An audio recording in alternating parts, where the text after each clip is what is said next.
Good morning friends. आज हम लोग डिस्कस करेंगे stock and ITC transfer in GST under special circumstances.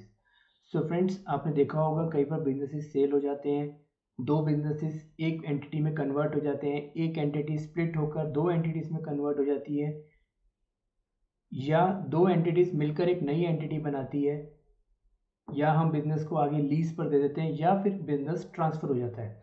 Transfer in the sense कि अगर कोई प्रोप्राइटरशिप टू पार्टनरशिप कन्वर्ट हो रहा है, या फादर ने अपने बेटे को बिजनेस ट्रांसफ़र कर दिया। सो इन सब केसेस में स्टॉक और आईटीसी का क्या ट्रीटमेंट रहता है, these are all special circumstances. तो आज हम लोग इस पे देखेंगे। So section 18 subsection 3 of CGST act, availment of credit in special circumstances. Section 18 इस तरह के सिनेरियो को डील करता है। सबसेक्शन 3 कहता है where there is a change in the constitution of a registered person on account of sale, merger, demerger, amalgamation, lease और transfer of the business with the specific provisions for transfer of liabilities, the said registered person shall be allowed to transfer the input tax credit which remains unutilized in his electronic credit ledger to such sold, merged, demerged, amalgamated, leased or transferred business in such manner as may be prescribed. So friends, इसमें एक बहुत ज़रूरी है with a specific provision for transfer of liabilities. तो अगर हमारा business transfer होता है विद अ कंडीशन कि हमारी सारी लाइबिलिटीज़ भी ट्रांसफ़र हो रही हैं, only in that case ITC transfer और ये सेक्शन 18 एप्लीकेबल होगा। सो अगर हमारा बिजनेस हमारा if I would like to say that if the constitution of a registered person is changed on account of these reasons with the specific provisions for transfer of liabilities, then the registered person shall be allowed to transfer ITC जो कि उसके electronic credit ledger में unutilised रह गया है, to such sold जो जिस entity में वो कन्वर्ट हो गया है उस एंटिटी को वो अपना आईटीसी का बैलेंस ट्रांसफर कर सकता है person to this section 18 subsection 3। Example के तौर पे जस्ट लाइक अगर एक फादर ने अपने बेटे को बिजनेस ट्रांसफर कर दिया है, in the same scenario section 18(3) will apply. Okay, now section 18(3) के साथ जो रेलिवेंट रूल है, रूल 41 ऑफ सीजीएसटी रूल्स 2017, ये इसमें डील करता है।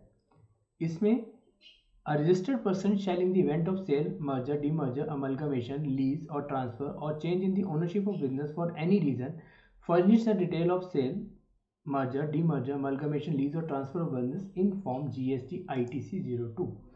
सो हमें ITC ट्रांसफ़र करने के लिए फॉर्म ITC 02 फाइल करना होगा, इलेक्ट्रॉनिकली फाइल होगा, GST पोर्टल पे फाइल होगा, along with the request of transfer of unutilised ITC lying in ECL। So ECL balance में फॉर्म ITC 2 में उसको रिक्वेस्ट रेज करना है GST पोर्टल पे, और ITC हमारा वो ट्रांसफ़र हो जाएगा दूसरे रजिस्टर्ड पर्सन के इलेक्ट्रॉनिक क्रेडिट लेजर में, जहाँ जिसकी वजह से कॉन्स्टिट्यूशन में चेंज आई। प्रोवाइडेड, इसमें एक प्रोविजो है, provided that in the case of demerger the input tax credit shall be apportion in the ratio of the value of asset to the new unit. So friend, demerger basically split off होता है। तो अगर एक entity दो entities में divide हो गई है, तो जिस रेशियो में उसके वैल्यू ऑफ एसेट्स डिवाइड हुए हैं, स्प्लिट हुए हैं, उसी रेशियो में आईटीसी ट्रांसफर होगा। एक्सप्लेनेशन इसमें है, for the purpose of this rule it is clarified that the value of asset means the value of entire assets of the business whether or not ITC has been. So demerger के case में जब हम value assets की बात करें तो value of assets को define किया है, चाहे एसेट में आईटीसी लिया हो ना लिया हो, सारे ही एसेट्स को वैल्यू ऑफ एसेट में कंसीडर किया जाएगा और उसी के अपोर्शनमेंट में आईटीसी अलोकेट किया जाएगा इन the case of demerger. The transfer shall also submit a copy of certificate issued by a practicing chartered accountant or cost accountant certifying that the sale, merger, demerger, amalgamation, lease or transfer of business has been done with a specific provision for the transfer of liabilities. So जब हम ITC 2 file करेंगे उसके साथ practising chartered accountant या cost accountant के द्वारा certificate sign किया हुआ हमें अटैच करना होता है, ये एक मैंडेटरी प्रोविजन है। The transferee shall on the common portal accept the details so furnished by the transfer, and upon such acceptance the unutilized credit specified in form GST ITC due shall be credited. So basically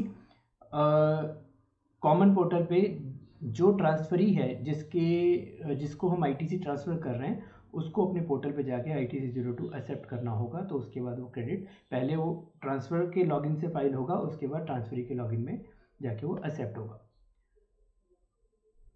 The inputs and capital goods so transferred shall be duly accounted for by the transferee in his books account. So basically जब हमने business transfer कर दिया तो सारे ही asset along with liabilities, all liabilities, तो वो transferee की बुक्स में क्रेडिट होंगे ही. तो जब हम कह रहे हैं कि सारे ही एसेट लाइबिलिटीज़ होंगी तो स्टॉक तो उसके साथ हमारा कन्वर्ट होगा ही होगा. बट ये फिर भी उन्होंने लिखा हुआ है कि सारे एसेट्स ट्रांसफ़र होने चाहिए और अकाउंटेड होने चाहिए उसकी बुक्स में ट्रांसफरी की. सो फ्रेंड GST ITC 02 का ये एक फॉर्म का फॉर्मेट है जो हमें पोर्टल पे फिल करना होता है. ये पहली 5-6 फील्ड्स जो होती हैं ये तो प्री फिल्ड होती हैं.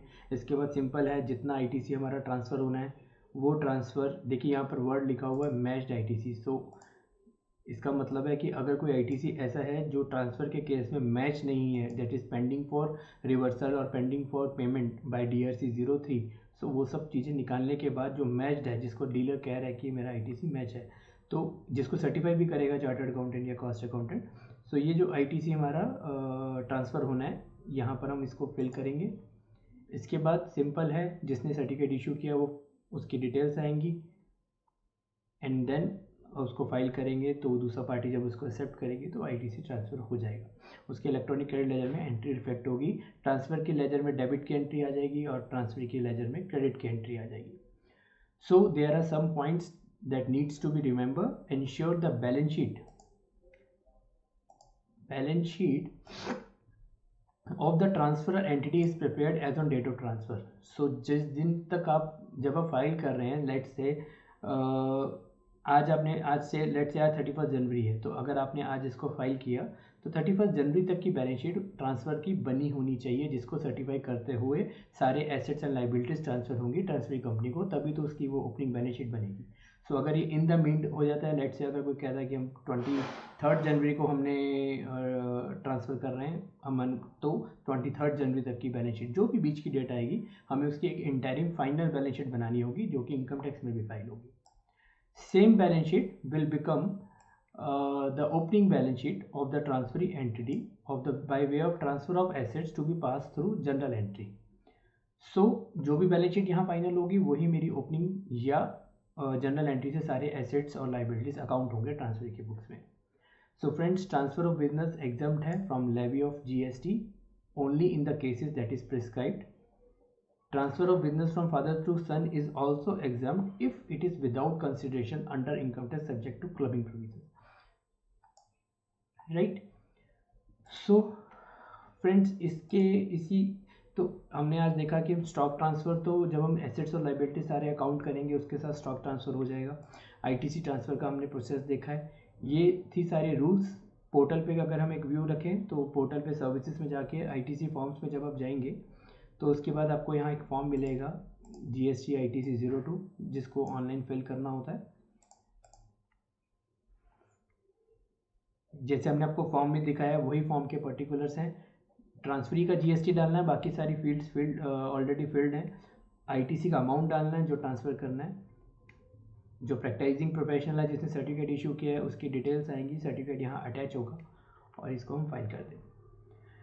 अगर इसके रिगार्डिंग सब कोई भी क्वेरीज हो तो फ्रेंड्स आप propsindia.com पे पूछ सकते हैं. Thank you very much.